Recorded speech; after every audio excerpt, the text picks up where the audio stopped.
தொடர்ந்து நீதிமன்ற வளாகத்திலிருந்து எம்முடைய செய்தியாளர் மதியழகன் இணைந்திருக்கிறார். அவர்கிட்ட நம்ம தொடர்ச்சியாக இந்த வழக்கின் விவரம் குறித்து பேசலாம்.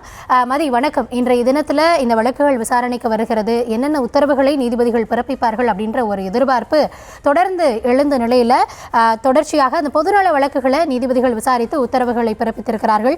குறிப்பாக இந்த சிபிஐ விசாரணை கோரிய ஒட்டுமொத்த மனுக்களுமே தள்ளுபடி செய்யப்பட்டிருப்பதாக தகவல் கிடைக்கப்பட்டிருக்கிறது. யார் யார் தரப்புல இருந்து அவங்க சிபிஐ வழக்கு வேணும், சிபிஐ விசாரிக்கணும்னு கோரியிருந்தாங்க, எந்தெந்த மனுக்களை தள்ளுபடி செய்திருக்காங்க, முதல்ல இருந்து நீதிமன்றத்தில் என்ன நடந்தது அப்படின்றத விரிவா சொல்ல முடியுமா? தாவேகா அந்த கூட்ட நெரிசல் சிக்கி 41 பேர் பலியான விவகாரம் தொடர்பாக சென்னை உயர்நீதிமன்ற மதுரை கிளையில் மொத்தம் 7 மனுக்கள் பொதுநல மனுக்களாக தாக்கல் செய்யப்பட்டுள்ளன. மொத்தம் 3 மனுக்கள் என்பது, அதாவது அரசியல் கட்சியினுடைய கூட்டங்களுக்கு அனுமதி வழங்குவதற்கு ஒரு நிலையான வழிகாட்டு நெறிமுறைகளை வகுக்க வேண்டும் என்ற கோரிக்கையுடன் 3 மனுக்கள் தாக்கல் செய்யப்பட்டிருந்தன. அதே போல மீதமுள்ள 4 மனுக்களை பொறுத்த வரைக்கும் சிபிஐ விசாரணைக்கு உத்தரவிட வேண்டும். அதில் அந்த 4 மனுக்களில் ஒரு மனுவில் கூடுதல் கோரிக்கையாக, அதாவது இந்த இழப்பீடை உயர்த்தி வழங்க வேண்டும் என்ற ஒரு கோரிக்கையும் முன்வைக்கப்பட்டிருந்தது. ஆக மொத்தம் 7 மனுக்கள் தாக்கல் செய்யப்பட்டிருந்த நிலையில் இந்த 7 மனுக்களும் நீதிபதிகள் எம் தண்டபாணி, எம் ஜோதிராமன் அமர்வில் விசாரணை கொண்டது. அப்பொழுது மனுதாரர்கள் தரப்பில் முதலாவதாக இந்த 3 மனுக்கள், அதாவது நிலையான வழிகாட்டு நெறிமுறைகளை வகுக்க வேண்டும் என்ற கோரிக்கையுடன் தாக்கல் செய்யப்பட்ட 3 மனுக்கள் விசாரணைக்கு எடுத்துக் கொள்ளப்பட்டன. அப்பொழுது நீதிபதிகளை பொறுத்தவரை மாநில மற்றும் தேசிய நெடுஞ்சாலைகளில் எப்படி பொதுக்கூட்டங்களுக்கு, அரசியல் கட்சியினுடைய கூட்டங்களுக்கு அனுமதி வழங்கப்படுகிறது, இதற்கு அனுமதி வழங்குவதற்கு ஆர்டிஓவிற்கு என்ன அதிகாரம் இருக்கிறது, மாவட்ட ஆட்சியர் தான் அதிகாரம், அதாவது அனுமதி வழங்கலாம், அதுவாக கூட தற்காலிகமாக தேசிய மாநில நெடுஞ்சாலைகளில் அனுமதி வழங்கும் பொழுது அதுக்கு வாடகை ஒன்றை வசூலிக்க வேண்டும். அவ்வாறு ஆட்சியர் சார்பில் வாடகையானது வசூலிக்கப்பட்டதா, மேலும் இது தடை செய்யப்பட்டதுதானே என்று நீதிபதிகள் சார்பில் கேள்வி எழுப்பப்பட்டது. இதற்கு பதிலளித்த கூடுதல் தலைமை வழக்கறிஞர் ஜே ரவீந்திரன், அதாவது தேசிய அல்லது மாநில நெடுஞ்சாலைகளில் அனுமதி வழங்கப்படவில்லை, வேலுச்சாமிபுரத்தினுடைய அந்த இதில் இருக்கக்கூடிய சாலையினுடைய ஒரு பகுதியில் தான் இந்த அனுமதியானது விஜய் கூட்டத்திற்கு வழங்கப்பட்டதாக தெரிவித்தார். மேலும் தற்பொழுது, அதாவது அனைத்து கட்சிகளுக்கும் பொருந்தக்கூடிய வகையில் விதிமுறைகளை வகுக்கக்கூடிய மனு சென்னை உயர்நீதிமன்றத்தில் நிலுவையில் இருப்பதாகவும் தெரிவித்தார். அதுவரை எந்த அரசியல் கட்சியினுடைய கூட்டத்திற்கும் தேசிய மற்றும் மாநில நெடுஞ்சாலைகளில் அனுமதி வழங்கப்படாது என்றும் கூடுதல் தலைமை வழக்கறிஞர் தெரிவித்தார். இதனையடுத்து இதனை பதிவு செய்து கொண்ட நீதிபதிகள் சென்னை உயர்நீதிமன்றத்தில் நிலுவையில் இருக்கக்கூடிய அந்த வழக்கினுடைய விசாரணை, அதாவது அனைத்து கட்சிகளுக்கும் பொருந்தக்கூடிய விதிமுறைகளை வகுக்கக்கூடிய மனுக்கள் மீதான அந்த உத்தரவு பிறப்பிக்கப்படும் வரை தேசிய மாநில நெடுஞ்சாலைகளில் எந்த கட்சிக்கும் அனுமதி வழங்கக்கூடாது என உத்தரவிட்டனர். ஆனால் இந்த உத்தரவு என்பது ஏற்கனவே அனுமதி வழங்குவதற்காக ஒதுக்கப்பட்ட இடங்கள், அதாவது இயர்மார்க்டு பிளேசஸ் என்று சொல்லக்கூடிய அந்த இடங்களுக்கு இந்த உத்தரவுகள் பொருந்தாது.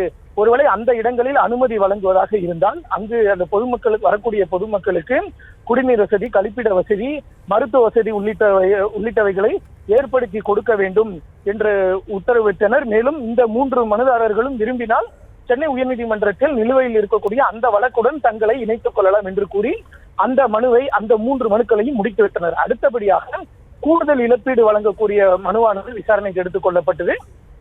அந்த மனுவையும் நீதிபதிகள் தள்ளுபடி செய்தனர். அதாவது இந்த விவகாரத்தில் தாங்கள் எந்த உத்தரவும் பிறப்பிக்க முடியாது. மனுதாரரை பொறுத்த வரைக்கும் தூத்துக்குடி துப்பாக்கிச் சூட்டை முன்வைத்து அதில் உயிரிழந்தவர்களுக்கு வழங்கப்பட்ட இழப்பீடை போல இதிலும் வழங்க வேண்டும் என்ற ஒரு கோரிக்கையானது முன்வைக்கப்பட்டது. ஆனால் நீதிபதிகள் அந்த கோரிக்கையை ஏற்க மறுத்து அதில் தாங்கள் எந்த உத்தரவையும் பிறப்பிக்க முடியாது என்ற ஒரு கருத்தை தெரிவித்து அந்த மனுவை தள்ளுபடி செய்தனர். அடுத்தபடியாக சிபிஐ விசாரணை கோரிய மனுக்கள் விசாரணைக்கு எடுத்துக் கொள்ளப்பட்டன.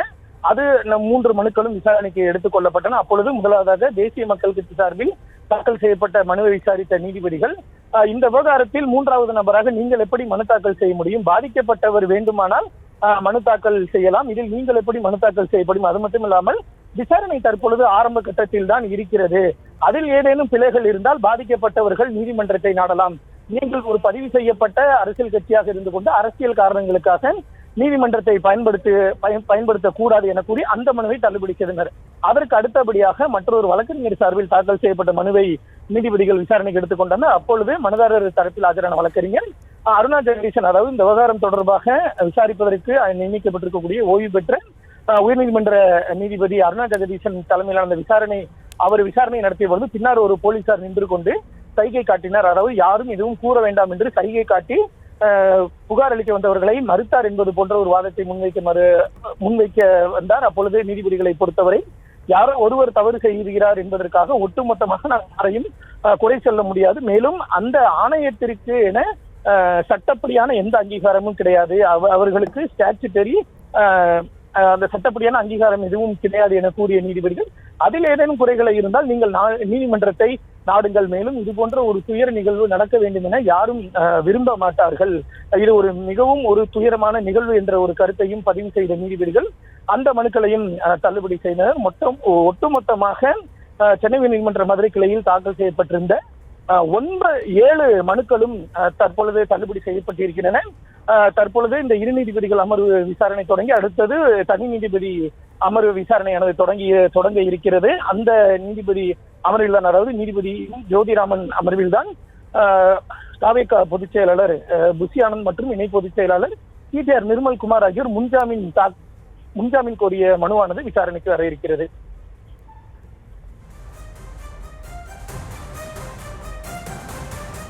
மதி, தொடர்ந்து நீதிமன்றத்தில் என்ன நடந்தது, வழக்கினுடைய ஒவ்வொரு வழக்கின் விசாரணையிலும் நீதிபதிகள் என்ன உத்தரவை பிறப்பித்திருக்கிறார்கள் அப்படின்ற விவரங்களை வழங்கிட்டு இருந்தீங்க. தற்போதைய விவரங்களுக்கு நன்றி மதியழகன். தொடர்ந்து இன்றைய தினத்தில் மதுரை கிளை உயர்நீதிமன்றத்தில் 7 பொதுநல வழக்குகளில் 3 வழக்குகள் முடித்து வைக்கப்பட்டிருக்கிறது, 4 வழக்குகள் தள்ளுபடி செய்யப்பட்டிருக்கிறது. இது மட்டுமல்லாது தனி நீதிபதியினுடைய முன்னிலையில் தாக்கல் செய்யப்பட்டிருக்கக்கூடிய அந்த முன்ஜாமீன் மனுக்கள் அதன் மீதான விசாரணை அடுத்ததாக துவங்க இருக்கிறது. தொடர்ந்து பார்க்கலாம்.